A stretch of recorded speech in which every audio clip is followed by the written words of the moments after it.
Assalamualaikum warahmatullahi wabarakatuh. Nama saya Irwan Tasara Pratama. Saat ini diamanahi sebagai Wakil Dekan 1 Fakultas Pertanian dan Peternakan UIN Suska Riau. Sebelumnya saya ingin menyapa mahasiswa baru semua. Selamat datang, selamat bergabung di keluarga besar Fakultas Pertanian dan Peternakan UIN Suska Riau. Dan tentunya saya berharap Ananda semua itu memilih Fakultas Pertanian Peternakan ini memang lahir dari hati yang paling dalam, dan mudah-mudahan tentunya sukses di dalam studinya, yang insya Allah dalam 4 tahun ke depan akan mampu menjadi seorang sarjana pertanian ataupun sarjana peternakan ataupun sarjana gizi. Kita di Fakultas Pertanian dan Peternakan ini ada 3 program studi. Yang pertama adalah program studi peternakan. Alhamdulillah akreditasinya A. Kemudian agroteknologi, alhamdulillah juga akreditasinya sudah A. Kemudian yang terbaru ini adalah program studi gizi yang baru, dan insya Allah tahun depan akan kita urus untuk akreditasinya.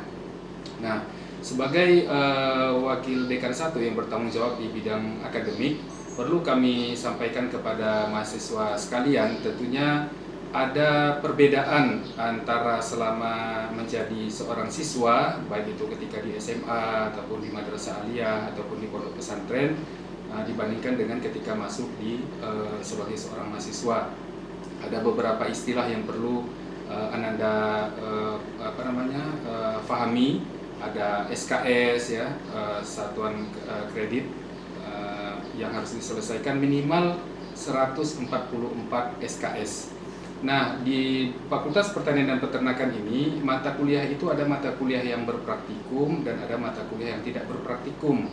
Nah, selama Covid sesuai dengan edaran yang disampaikan oleh Menteri dan juga oleh Bapak Rektor, bahwa sistem pembelajaran kita selama COVID-19 ini adalah online.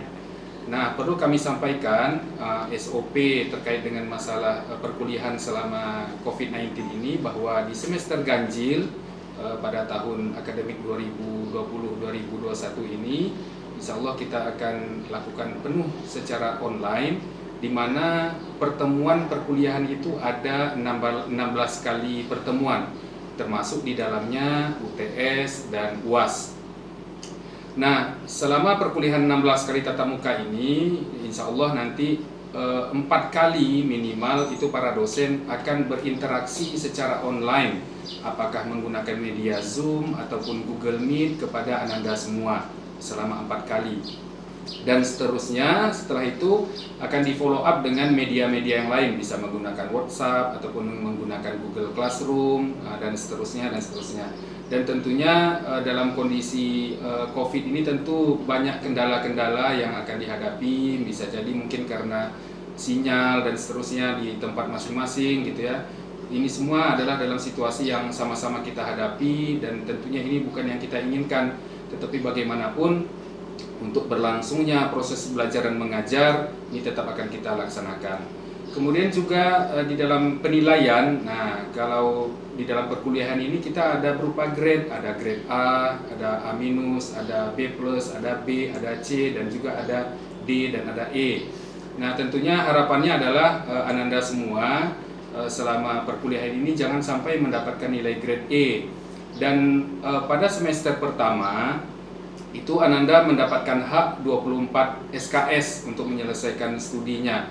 Dan untuk semester selanjutnya ini tergantung IP ketika di semester itu. Kalau seandainya IP Ananda 3,0 ke atas, maka berhak mengambil 24 SKS. Tapi kalau seandainya kurang dari 3, tentu akan kurang 21, bahkan kurang menjadi 18 dan seterusnya. Jadi harapannya ketika nanti bergabung, insya Allah di bulan Oktober perkuliahan itu dimulai. Jadi Ananda betul-betul semangat, memiliki azam yang kuat untuk menyelesaikan studi tepat waktu, dan insya Allah ketika azam itu kuat, maka Ananda pun akan mampu untuk menyelesaikan perkuliahan dengan baik. Jadi di dalam sistem penilaian pun kita ada penilaian untuk mata kuliah berpraktikum dan ada mata kuliah yang tidak berpraktikum. Nah, dan tugas juga akan diberikan, ada tugas secara individu dan juga tugas terstruktur yang akan diberikan oleh masing-masing dosen. Dan sebelum perkuliahan dimulai di tatap muka pertama itu para dosen biasanya akan menyampaikan kontrak perkuliahan, dan saya berharap Ananda mendengarkan dan memahami dengan benar, dengan betul gitu ya, tentang kontrak perkuliahan yang akan disampaikan oleh para dosen. Di situ akan disampaikan tentang penilaian seperti apa dan seterusnya. Dan yang terpenting adalah absensi ya presensi, apakah kita menggunakan media online, katakanlah menggunakan Google Classmeet, nah itu absensi tetap berjalan. Nah, jadi jangan sampai tidak absen, jadi sehingga konsekuensinya dianggap Anda nanti tidak hadir dalam perkuliahan, karena di antara aspek penilaian itu adalah juga ada aspek kehadiran. Nah, jadi mudah-mudahan dengan penerangan yang singkat ini tentang bagaimana SOP perkuliahan selama COVID-19 ini, Ananda semuanya paham dan bisa mengikuti dengan baik, dan insya Allah akan mendapatkan ilmu yang bermanfaat, yang akan bermanfaat bagi diri pribadi dan umat secara umumnya. Itu saja yang dapat saya sampaikan. Assalamualaikum warahmatullahi wabarakatuh.